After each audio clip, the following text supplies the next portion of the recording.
तो आज हम लोग पढ़ने जा रहे हैं कॉम्बिनेशन ऑफ सेल्स। क्या पढ़ेंगे बेटा? Combination of cells. अच्छा, मान लो आपके पास एक सेल ऐसे लगा हो और उसी के साथ एक सेल और लगा हो, उसी के साथ एक सेल और लगा हो। इस तरह करते करते खूब सारे सेल्स सीरीज में लगे हुए हो। किस में लगे हुए हो बेटा?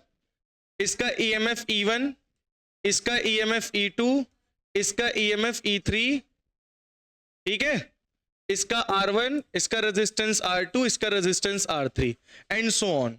तो इसको तुम कुछ, अगर मैं इक्विवेलेंट रेजिस्टेंस निकालने कहूं, इक्विवेलेंट, तो आप कुछ ऐसा ही बनाओगे ना। इसके ईएमएफ को क्या बोलोगे? Equivalent EMF. और इसके रेजिस्टेंस को क्या बोलोगे? Equivalent resistance. ऐसा ही तो बनाओगे। तो ये इक्विवेलेंट आएगा कैसे, ये क्वेश्चन है। इक्विवेलेंट कैसे होगा? तो कुछ नहीं करना, आपको E इज इक्वल टू क्या कर देना है? Equivalent E1 plus E2 plus E3। तीनों ईएमएफ को क्या कर देना है? जोड़ देना है। जितने भी सेल लगे हैं उनको क्या कर देना है? सीरीज में ऐड कर देना है। और रेजिस्टर R इक्विवेलेंट निकालने के लिए भी क्या करोगे? R1 plus R2 plus R3। Series में बहुत ही हलवा है, बहुत ही आराम समझ में आएगा, पर पैरेलल में थोड़ा सा प्रॉब्लम होगी ईएमएफ निकालने में, ठीक है। तो वो मैं बताऊंगा। पहले भी कॉम्बिनेशन ऑफ इन सीरीज पढ़ लो। क्या पढ़ लो? सीरीज। तो अगर ईएमएफ E1, E2, E3 आपको निकालना है तो नॉर्मली आप उसको ऐड अप, सम कर दो। क्या कर दो? सम। अब बात यहां पे जनरेट होती है, आएगा कैसे, ठीक है। तो हम लोग क्या करेंगे, सीरीज में आप किरचॉफ्स लॉ लगाएंगे और ये आया कैसे इस चीज को फाइंड आउट करेंगे। कौन सा लॉ? Kirchhoff's law. चलिए लगाया जाए किरचॉफ्स लॉ। चलो एक काम करते हैं, सेल ड्रॉ कर लेते हैं, 2 सेल वाला, ठीक है बेटा। ये टर्मिनल हो गया A, ये टर्मिनल हो गया B, ये रेजिस्टेंस R1, ये रेजिस्टेंस R2, इसका ईएमएफ E1, इसका ईएमएफ E2। अब देखो दोनों की पोलैरिटी सेम है या अलग अलग है? दोनों की पोलैरिटी सेम है, अलग अलग है? सेम लग रही? पॉजिटिव इधर, नेगेटिव इधर, पॉजिटिव इधर, नेगेटिव इधर। पॉजिटिव नेगेटिव अगर जुड़ते हैं समझ जाना सीरीज में। किस में है वो? बात समझ में आ गई है नहीं?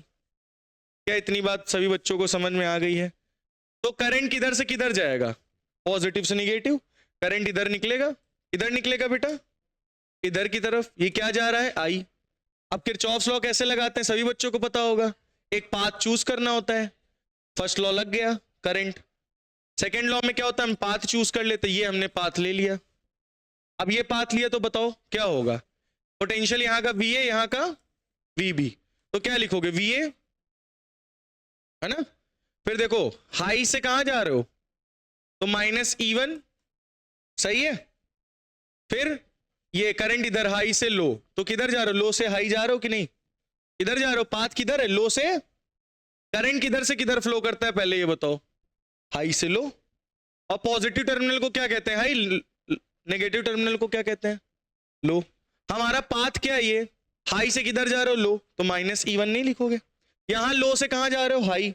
तो प्लस का IR1 नहीं लिखोगे। पोटेंशियल यही तो होता है, IR1। फिर हाई से किधर गए? लो, माइनस का E2। फिर लो से किधर गए? हाई, प्लस का IR2। बराबर में क्या बचा? VB। VB प्लस में इधर भेज दो तो VA माइनस VB। माइनस का E1 उधर भेज दो, प्लस का E1। प्लस का IR1 उधर भेज दो, माइनस का IR1। माइनस का E2 उधर भेज दो, प्लस का E2 हो जाएगा। प्लस का IR1 उधर भेज दो, माइनस का IR2 हो जाएगा। उधर भेज दिया ना इक्वल टू के, साइन चेंज हो गया। तो VA माइनस VB को तुम टर्मिनल पोटेंशियल नहीं बोल सकते हो? Delta V, change in potential difference बोल सकते हो या नहीं? पहले ये बताओ। Terminal potential, terminal voltage E1 और ये प्लस का E2, और फिर माइनस I कॉमन ले लो, अंदर क्या बचा? R1 plus R2। यही बचेगा कि नहीं? माइनस का IR1 माइनस का IR2। माइनस I क्या कर लो कॉमन, अंदर क्या बचेगा? R1 plus R2। ये आया। स्टैंडर्ड इक्वेशन सभी बच्चों को याद है? स्टैंडर्ड इक्वेशन याद है? स्टैंडर्ड इक्वेशन क्या थी? Delta V is equal to E minus IR। याद है?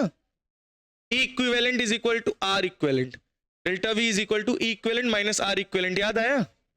ये वाली इक्वेशन याद आई? पिछले लेक्चर्स में बताई हमने। Terminal potential, EMF, small R, internal resistance, I क्या है? करंट। नहीं याद आया? अब इसको याद कर लो, नो पीछे जाके देख लेना एक बार। तो ये स्टैंडर्ड इक्वेशन, जरा इसको कंपेयर करो। Delta we E1 plus E2 किसके बराबर है? ई इक्विवेलेंट के, E1 plus E2। Are equivalent किसके बराबर है? R1 प्लस R2 के। देखो आया कि नहीं आया? तो अगर कभी भी दो सेल्स को तुम ऐड करते हो तो उनका पोटेंशियल क्या कर दोगे? ऐड। उनका रजिस्टर भी क्या कर दोगे? Normally add. तो ये आ गया आपका combination of cell in series. इसमें सीरीज में। तो कॉम्बिनेशन ऑफ सेल में ये सीरीज कॉम्बिनेशन है। कौन सा कॉम्बिनेशन? अब कुछ बच्चे क्या सोच रहे होंगे, ये आ गया कि नहीं? ये आ गया, ठीक है। अब कुछ बच्चे क्या सोच रहे होंगे, मान लो एक सेल हमने ऐसे लगाया और एक सेल मैंने इधर पलट के लगा दिया। देखो अब की बार क्या हुआ? क्या हुआ अब की बार? एक सेल ऐसे लगा है, एक सेल उधर पलट के लगा दिया। देखो इधर क्या था? Positive negative. अब की इधर क्या गया? Negative positive. पीछे साइड जाओ, positive negative, positive negative, same था। अब की बार क्या हुआ? पॉजिटिव निगेटिव, निगेटिव पॉजिटिव हो गया। इसका EMF E1 R1, R2 E2। अब क्या किया जाए? अब क्या करोगे? तो अब जो इक्विवेलेंट ईएमएफ निकालोगे उसमें इसमें में से जो भी ईएमएफ बड़ा होगा उसको छोटे वाले से माइनस कर देना। जैसे मान लो ये पोलैरिटी अलग अलग हो गई, अलग अलग हो गई ना।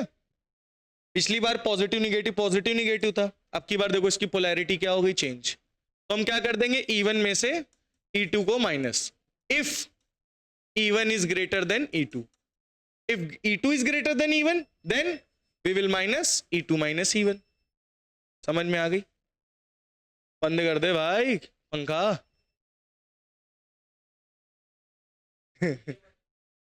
समझ में आ गया कि नहीं? इतना समझ में आया कि नहीं आया? इतना क्लियर हुआ? तो क्या लिखोगे? E1 minus E2।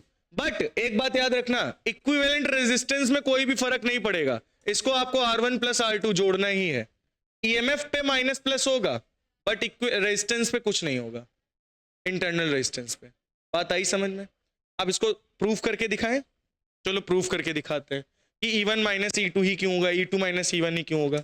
चलो एक काम करते हैं, ये टर्मिनल A मान लेते हैं, इसको क्या मान लेते हैं? B। ठीक है, ये करंट फ्लो हो रहा है, किसी से भी करंट मान लो इससे मान रहे करंट ज्यादा है, मान लो 10 वोल्ट है, 5 वोल्ट है, तो हमने इससे करंट निकाला इस डायरेक्शन में, ये करंट जा रहा। आइए पाथ हम लोग ये वाला लेंगे, ये पाथ ले लिया, ठीक है।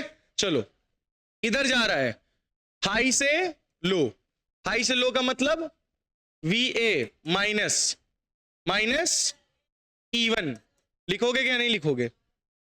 बताओ, हाई से लो जा रहे हो ना, तो क्या लिखोगे? माइनस का E1, फिर ये इधर हाई इधर लो, हाई से लो, उन्हें पाथ किधर है? लो से हाई, तो यानी क्या लिखोगे? प्लस IR1, ठीक है। फिर इधर जाओगे माइनस से प्लस, यानी लो से हाई, लो से हाई जाओगे तो क्या होगा? प्लस का E2। अब की बार देखो क्या हो गया, पिछली बार माइनस का E2 था, अब की बार क्या हो गया? प्लस का E2 हो गया। आगे बढ़ो, हाई से लो क्या हुआ? पाथ हाई से लो जा रहे हो, प्लस का लो से हाई, भाई करंट इधर है, आप पाथ इधर जा रहे हो, लो से हाई, प्लस का IR2 बराबर में क्या लिखोगे? Potential of VB। ये बात आई समझ में? VB को इधर भेज दो तो क्या हो जाएगा? VA माइनस VB, माइनस का E1 उधर भेजो क्या हो जाएगा? प्लस का E1 माइनस का IR1 माइनस का E2 और माइनस का IR2, तो क्या लिखोगे? E1 माइनस का E2। बोलो बात सही है? ओ भैया, E1 माइनस का E2, माइनस आई कॉमन ले लो, अंदर क्या बचा? R1 plus R2। स्टैंडर्ड इसको क्या लिख सकते हो? Delta V। In standard equation क्या है? E equivalent is equal to minus IR equivalent. Compare करो, E equivalent is equal to क्या आ रहा है, E1 minus E2, are equivalent क्या आ रहा है, R1 प्लस R2। तो अगर कहीं पर भी पोलैरिटी आपकी चेंज होती है तो आप लोग दिमाग में बैठा लेना, उसके ईएमएफ को क्या कर देना है, माइनस। उसके ईएमएफ को क्या कर देना है बेटा, माइनस। बोलो समझ में आया नहीं? कितने बच्चों को ये कहानी आ गई समझ में? तो ये है सीरीज कॉम्बिनेशन। कौन सा कॉम्बिनेशन, सीरीज कॉम्बिनेशन। तो सीरीज कॉम्बिनेशन है, नोट कर लीजिए सभी बच्चे। पोलैरिटी अगर चेंज होती तो आप क्या कर दोगे, माइनस कर दोगे। क्या कर दोगे, माइनस।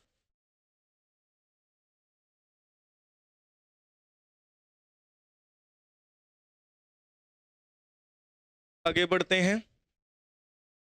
तो बेटा आपको एक चीज तो कहानी समझ में आ गई होगी, ओवरऑल मैं इसको समराइज कर देता हूं, ध्यान से सुनिएगा। अगर आपका पोलैरिटी सेम है, क्या सेम है, सेल की पोलैरिटी क्या है, सेम है, तो ये E1, ये E2, R1, R2। और मान लो पोलैरिटी क्या हो जाती है, ऐसे हो जाती है पोलैरिटी, इसका E1, इसका E2, R1, R2। तो इक्विवेलेंट ईएमएफ और रेजिस्टेंस पे क्या फर्क पड़ेगा, यहां पे इक्विवेलेंट ईएमएफ होगा तुम्हारा E1 plus E2, are equivalent होगा R1 प्लस R2, ठीक है। यहां पर ईएमएफ क्या होगा, बोलो, E1 minus E2 if E1 greater than E2। अगर E1 बड़ा होगा तो E1 माइनस E2 करोगे, अगर E2 बड़ा होगा तो E2 माइनस E1 करोगे। और R इक्विवेलेंट क्या रहेगा, R1 प्लस R2। तो यहां पे केवल और केवल ईएमएफ चेंज हो रहा है पोलैरिटी चेंज होने की वजह से। क्या चेंज हो रहा है, ईएमएफ, ठीक है। बाकी रेजिस्टेंस सेम रहेगा, इंटरनल रेजिस्टेंस क्या रहेगा बेटा, सेम। बोलो समझ में आ गया है नहीं, कंफर्म सभी बच्चों को, वेरी गुड। चलो तुम लोग को एक हम छोटू सा क्वेश्चन देता है। डुंग डुंग डुंग डुंग डुंग डुंग डुंग डुंग डुंग डुंग डुंग डुंग डुंग डुंग डुंग डुंग डुंग डुंग। 6 वोल्ट, 4 वोल्ट, 2 वोल्ट, 3 ओम, 2 ओम, 1 ओम। बताओ इक्विवेलेंट ईएमएफ और इक्विवेलेंट इंटरनल रेजिस्टेंस क्या होगा, क्या होगा, बोलो क्या होगा भाई। 6, 4, 10, 10 में से 2 माइनस, कितना आ जाएगा, 8। मतलब ये 8 वोल्ट आएगा। ये कितना आएगा, 3, 2, 5, 1, 6। वेरी गुड, क्या समझ में आया, आ गया, इजी था एकदम, हालुआ। क्या था बेटा, हालुआ। आया या नहीं आया, बोलो। यहां तक कि कितने बच्चों को बात समझ में आ गई है, यहां तक की बात क्लियर हो गई है। तो इसके आगे कल हम लोग एक न्यूमेरिकल लगाएंगे और पैरेलल कॉम्बिनेशन देखेंगे।